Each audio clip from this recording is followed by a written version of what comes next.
بسم الله الرحمن الرحيم. لا أقسم بيوم القيامة ولا أقسم بالنفس اللوامة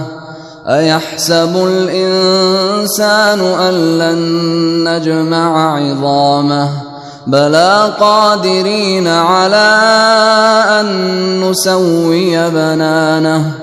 بل يريد الإنسان ليفجر أمامه يسأل أيان يوم القيامة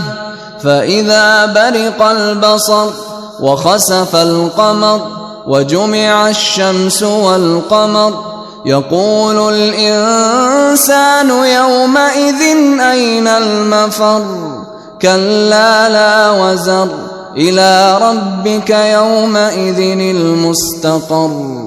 ينبأ الإنسان يومئذ بما قدم وأخر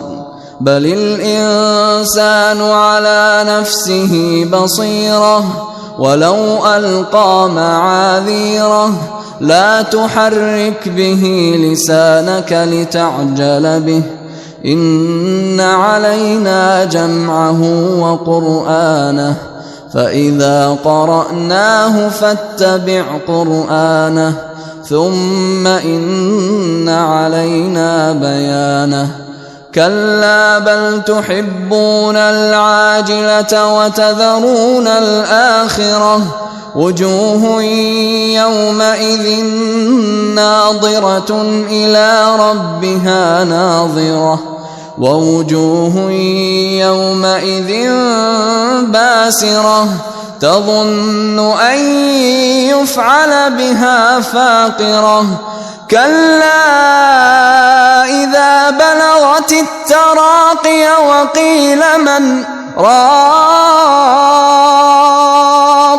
وظن أنه الفراق والتفت الساق بالساق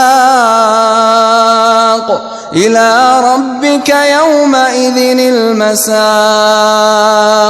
فلا صدق ولا صلى ولكن كذب وتولى ثم ذهب إلى أهله يتمطى أولى لك فأولى ثم أولى لك فأولى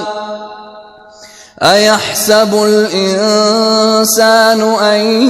يترك سدى ألم يك نطفة من مني يمنى ثم كان علقة فخلق فسوى فجعل منه الزوجين الذكر والأنثى